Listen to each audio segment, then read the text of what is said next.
this parasha has really unbelievably identified exactly what is happening today. Did Korach have the right to challenge Moses? After all, he was 100% correct when he said that we're a nation of priests. So everyone, Moses is not higher than us. We're all on the same level. Why should you and Aaron be chosen and not us? And all around the world today, you can see with everyone is challenging, they're grabbing, they want for themselves. I don't have to mention, we've said it since Putin invaded Ukraine, we've been talking about it, and we keep on seeing this type of challenge. So, what was wrong with the actions of Korach and his fellow rebels? On the face of it, what they said was true, as I just said. We're a democracy. Judaism is the first budding of democracy in the entire universe. And God made us a nation of priests, so we know we're all equal. You have gone too far, they said to Moses and Aaron. All of the community is holy, every one of them, and the Lord is with them. Why then do you set yourself above the people? As I said, they had a point. But what do we know about Korach? What were his motives? And I think we already discussed last week that we have to look at the motives of any leader that we may or may not have voted for and said, do we want to follow them? Are their motives really for the good of the people?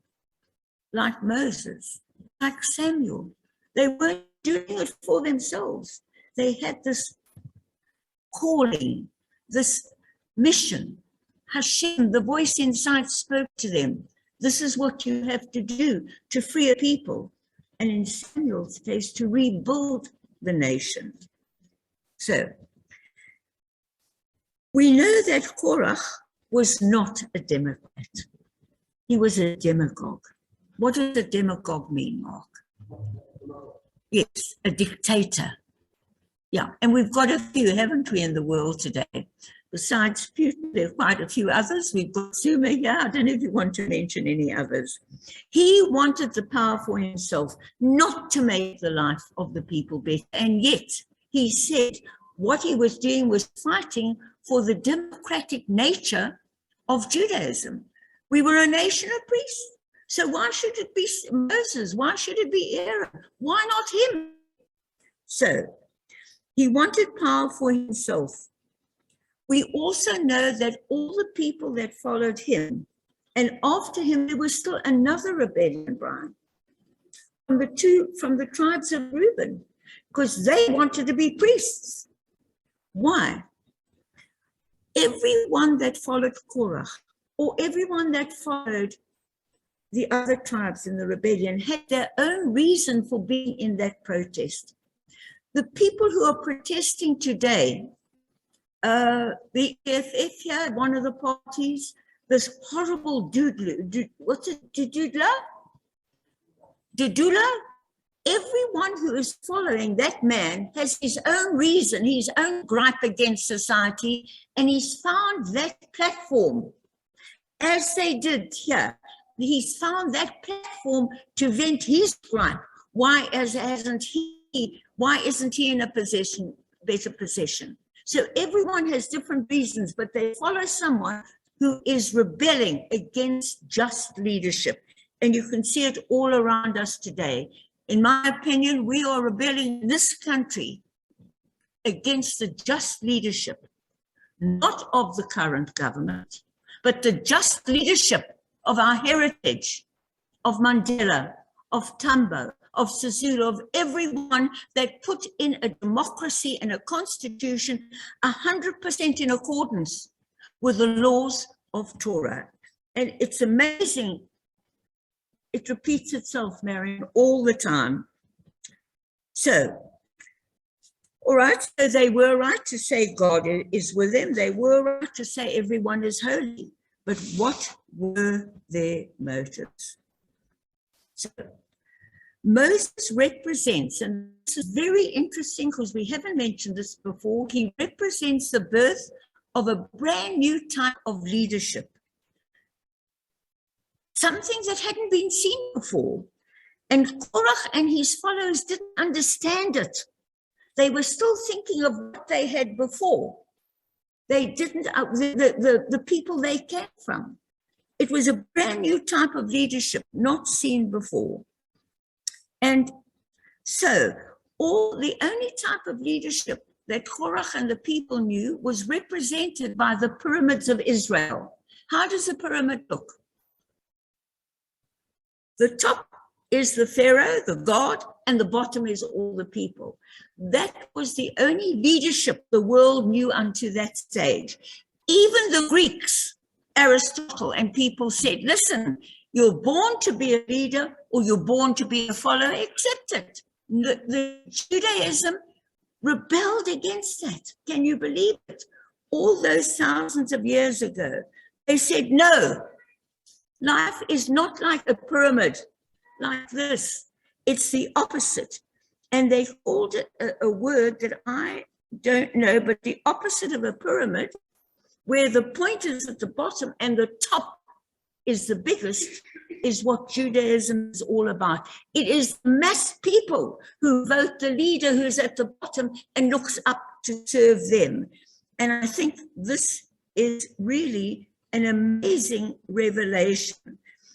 It was a complete rebellion against the natural social hierarchical order that existed then. A king was at the top and you were his servants, right?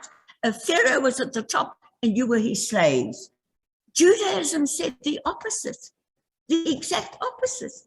They said the king is servant to us. Isn't that amazing? And both Moses, Aaron, Samuel, and all our prophets were servants to the people.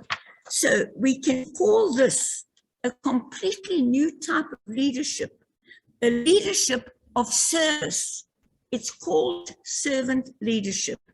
I think a lot of leaders are still battling to accept this today.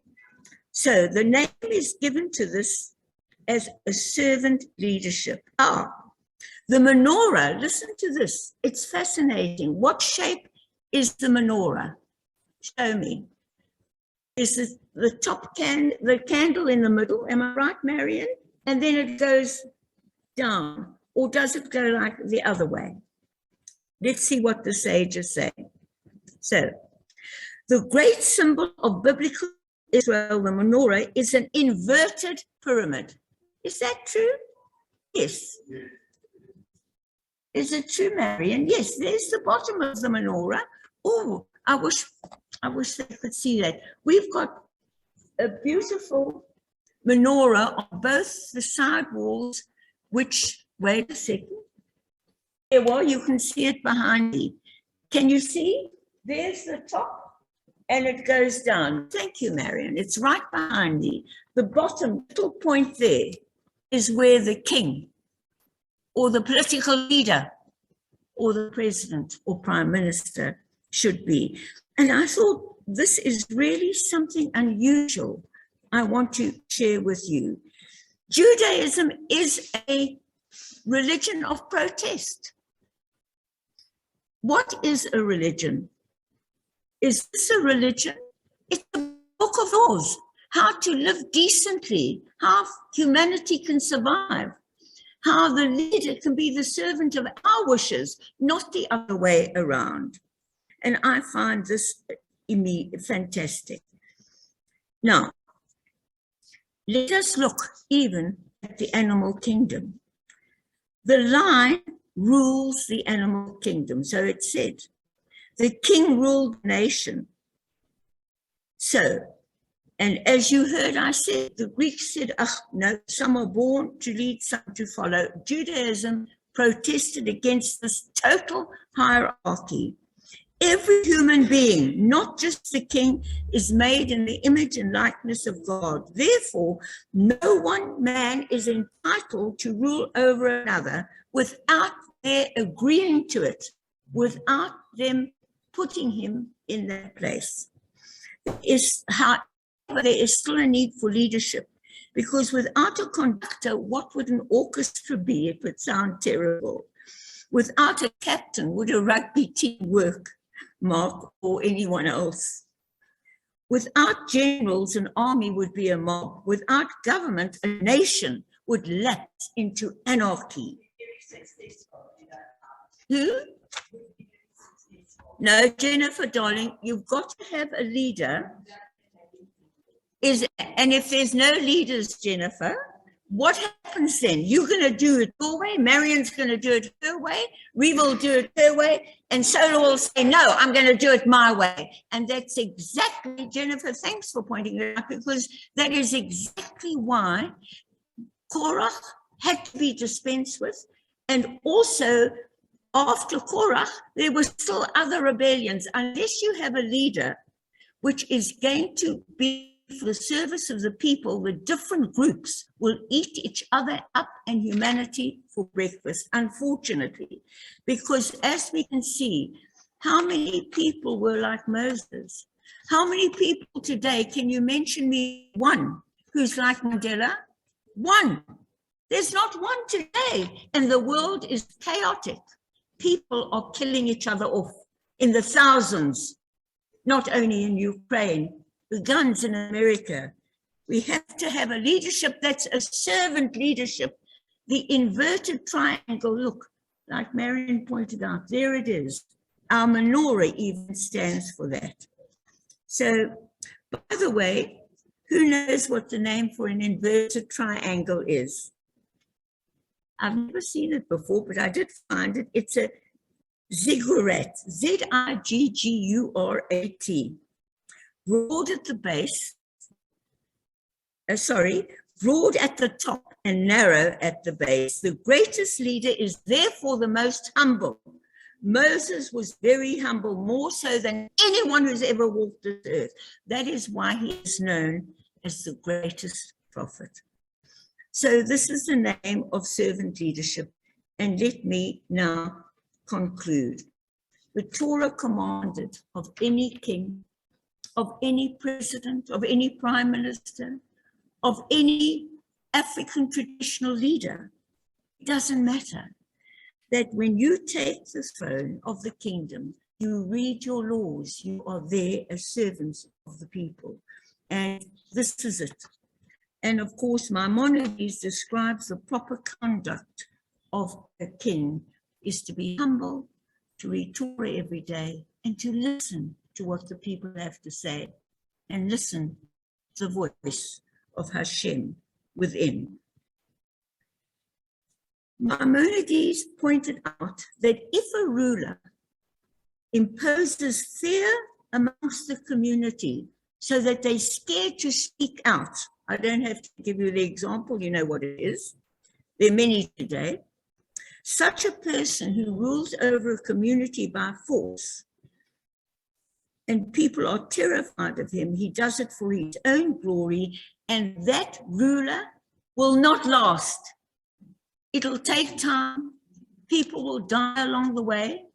But as Hitler died, and his evil Nazism with him, so too will we see an era where a dictator and people terrified to talk and people put in jail because they said the wrong thing. And television stations close down because they want to show different aspects of the truth. You and I are living in an era not at all different from the era of Moses and Samuel.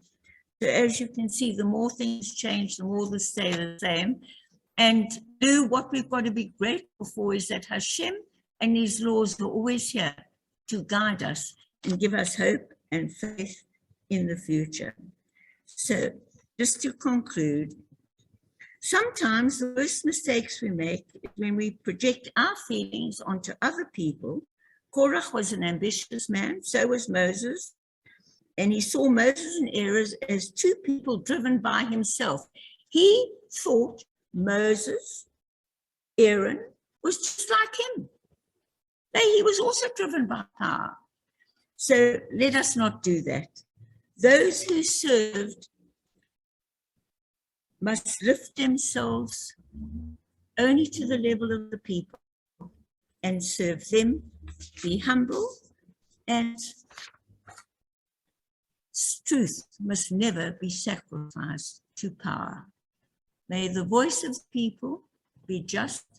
May the voice of the people, you and I in the world, that want peace, that want harmony, that want to love each other, that don't want to hate each other, be heard. Shabbat Shalom.